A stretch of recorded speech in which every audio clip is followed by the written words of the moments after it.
नमस्कार दोस्तों, ये वीडियो अंत तक जरूर देखना। बुद्ध से इस देश की पहचान है और कमाल देखिए, इस देश ने बुद्ध को ही मिटा दिया।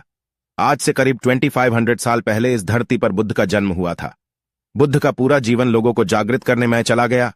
लोगों को जगाने का जितना अथक प्रयास बुद्ध ने किया, ना उनके पहले किसी ने किया था, ना उनके बाद किसी ने किया। बुद्ध एक ही तो बगावती पुरुष। भारत में अगर कोई नमक है तो बुद्ध के कारण, कहीं कोई स्वाद है तो बुद्ध के कारण, वरना भारत तो बेस्वाद होता। आज भारत में बुद्ध को मानने वाले लोग कहां हैं? जिस इंसान से इस देश की पहचान है, इस देश का अस्तित्व बुद्ध से है, उनको ही भारत ने भुला दिया। बड़ा अजीब देश है, शर्म भी नहीं आती खुद को विश्व गुरु और महान कहने में। बुद्ध का नाश किया मुस्लिम आक्रामकताओं ने और हिंदू समाज ने। ब्राह्मण उस समय पशु हत्या कर रहे थे धर्म के नाम पर, उनको बुद्ध ने विरोध किया, तब ब्राह्मणों को सब छोड़ना पड़ा और आज वो ही लोग गौरक्षक बनकर घूम रहे हैं।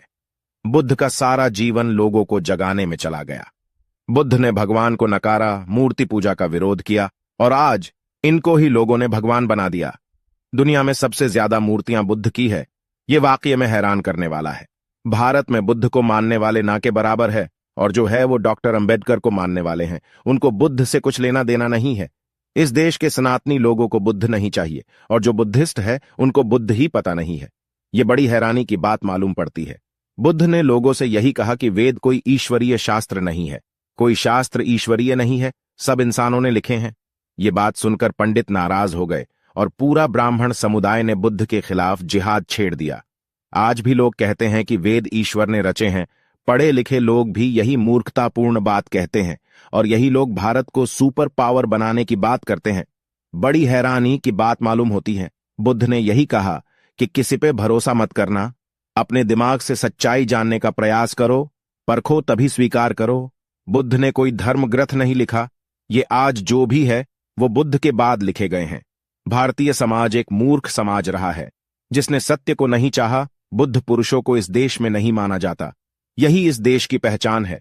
और फिर भी लोग खुद को विश्व गुरु, महान कहते हैं। महान कहने से देश महान नहीं होता। विश्व गुरु कहने से तुम विश्व गुरु नहीं हो जाओगे। पहले खुद अपनी संस्कृति जानो, खुद पर शर्म आ जाएगी। सबसे पुरानी सभ्यता हो तुम, तुम्हें सबसे ऊपर होना चाहिए था, पर नहीं, तुम्हें धर्म चाहिए था। सोचो तो किस किस ने तुम्हें गुलाम बनाया? जो आया उसने तुम्हें गुलाम बनाया। तुम गुलाम हुए तुम्हारी संस्कृति के कारण, और किसी कारण नहीं। क्या था तुम्हारे पास? बस धर्म नाम की बकवास है तुम्हारे पास, और फिर भी विश्व गुरु। भारत का दिमाग एक सिस्टम मेकर दिमाग रहा है, जिसने बुद्ध को भगवान बना दिया, या भगवान का अवतार। यही मूर्ख लोग बुद्ध को विष्णु का अवतार कहते हैं। न इन्होंने विष्णु को देखा है, न बुद्ध को जाना है। और बुद्ध कोई नाम नहीं है, बुद्ध उसे कहा जाता है जो तार्किक बुद्धि के परे हो जाता है, जो अपने आप को जान लेता है, जो खुद पर विजय प्राप्त कर नई क्रांति करे, वो ही बुद्ध है। बुद्ध की पूजा मत करो, उनको जानो। बुद्ध ने यही कहा, मेरे जाने के बाद तुम मुझे ढूंढ ना सकोगे। मैं तुम्हें तभी मिलूंगा जब तुम खुद बुद्ध हो जाओगे। बुद्ध यही कहा करते थे कि मानो मत, पहले जानो। भगवान मानने के नहीं जानने की चीज है। जिसे जाना ही नहीं उसे मानना तो मूर्खता होगी। कोई भगवान नहीं है, जो है वो ही सत्य है। बुद्ध को इस देश ने मिटाना चाहा, पर ना मिटा सका। कोई महान अशोक के रूप में बुद्ध को सत्य ने कायम रखा।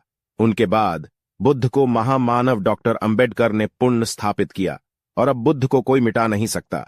बाबा साहेब का ये प्रयास बुद्ध को फिर से लोगों के जीवन में लाना था, इसलिए उन्होंने 1956 को फिर से बुद्ध को अपनाया और संविधान के रूप में, तिरंगे के रूप में बुद्ध को उनको स्थान दिया।